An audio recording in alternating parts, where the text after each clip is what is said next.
Assalamualaikum warahmatullahi wabarakatuh. Selamat pagi, selamat siang, selamat sore, ataupun selamat malam bapak-bapak, ibu-ibu, mas, ataupun rekan-rekan mahasiswa sekalian yang menonton video ini baik di waktu yang saya sebutkan tadi.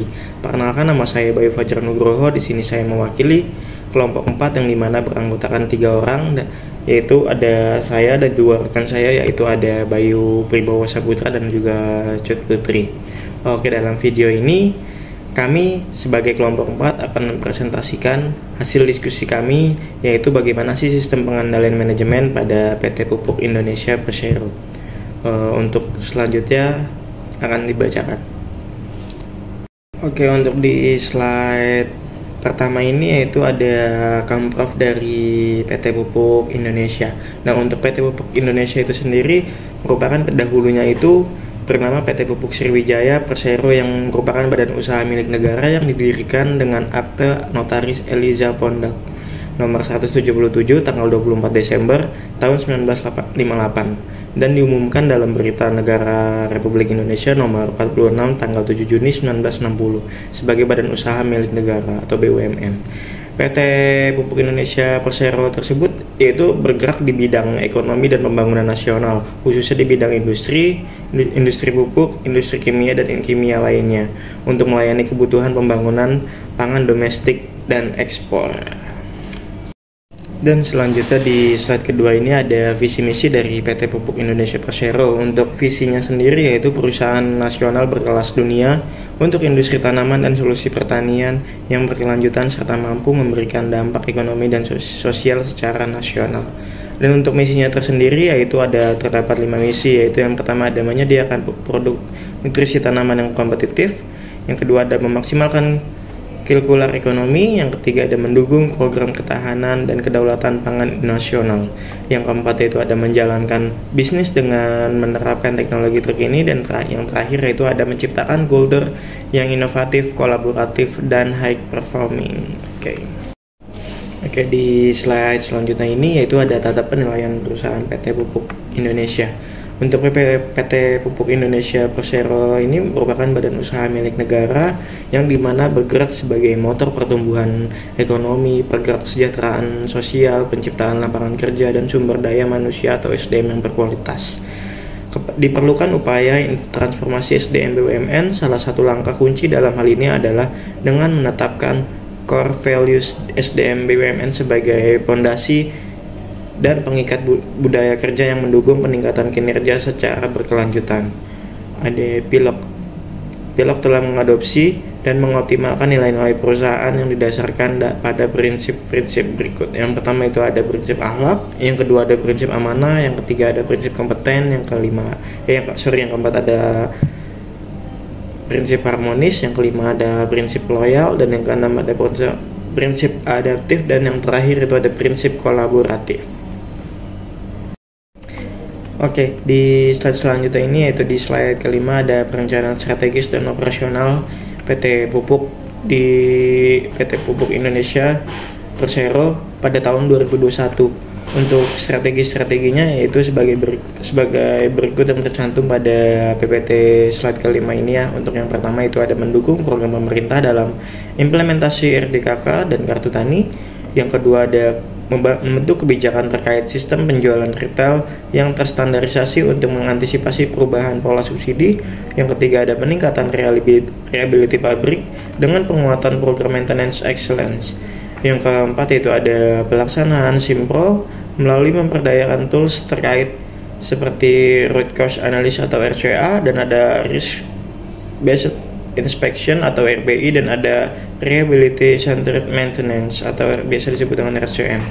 Untuk yang kelima yaitu ada pengadaan bersama dengan menggabungkan kebutuhan entitas anak untuk meningkatkan posisi tawar dan memperoleh kuantiti diskon yang lebih besar sehingga diperoleh harga yang lebih kompetitif.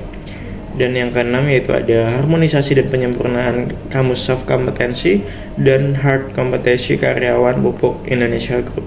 Oke, untuk selanjutnya akan disambungkan dengan rekan saya Cut Putri.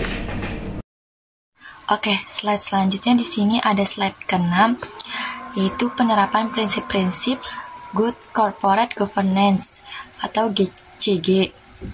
Berdasarkan hasil penelitian tahun 2021, PU memperoleh skor GCG sebesar 83,87 dengan kategori baik, melampaui signifikan dari skor target yaitu sebesar 78. Meskipun pada tahun 2021 pandemi COVID-19 masih terjadi, tetapi PU bisa konsisten memelihara tata kelola perusahaan dengan baik atau GCG dalam bentuk transparansi, akuntabilitas, pertanggungjawaban, dan independensi dalam setiap proses bisnisnya sehingga terus mampu memelihara kepercayaan pada para pemangku kepentingan. Selanjutnya, di sini ada pelaksanaan dan pengukuran kerja. PT Pupuk Indonesia telah melaksanakan asesmen kinerja unggul Baldrick Excellency Framework yang dimulai tanggal 2 Oktober hingga 8 Oktober 2022 dan dilakukan selama 7 hari.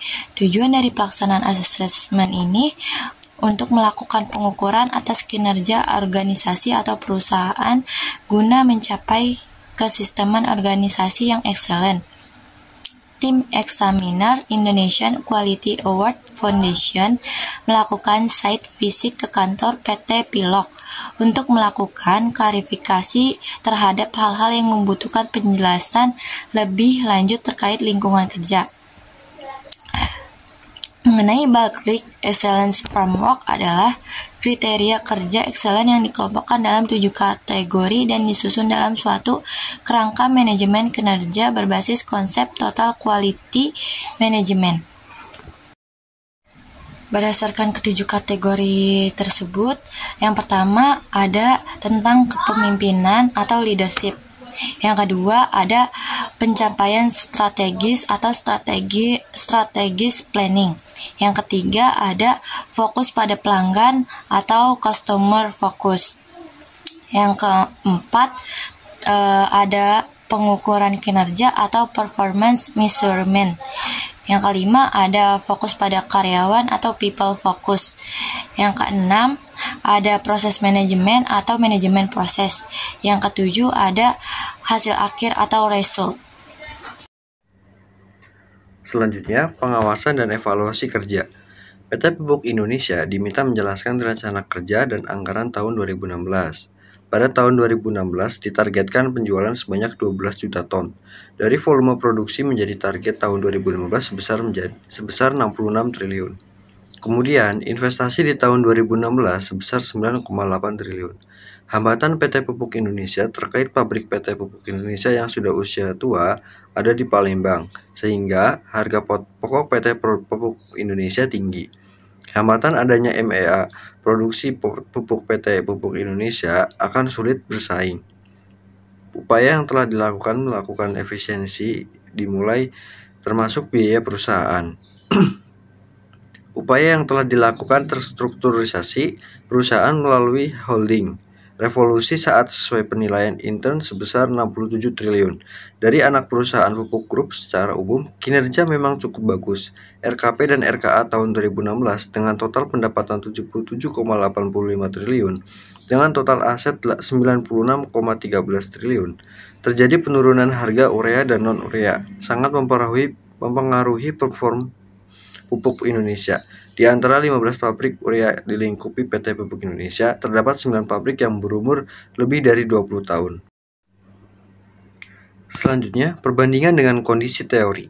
Hasil kinerja operasional dan keuangan perusahaan selama periode tahun 2017-2021 secara angka cukup baik karena perusahaan masih menghasilkan laba perusahaan di tengah biaya atau beban pokok penjualan yang semakin besar. Selain itu, perusahaan juga masih mampu memenuhi tugas yang dibebankan oleh pemerintah untuk memproduksi dan menyalurkan pupuk subsidi kepada masyarakat. Dari laporan keuangan perusahaan didapatkan data dan angka pendapatan yang diterima dari hasil penjualan pupuk PSO atau pupuk subsidi secara rata-rata lebih dari 12,8 triliun dan pendapatan dari pergantian biaya subsidi dari pemerintah rata-rata lebih dari 26,7 triliun. Sementara data APBN 2021 dari Kementerian Keuangan RI untuk anggaran dana subsidi pupuk dari pemerintah sekitar 30,6 triliun.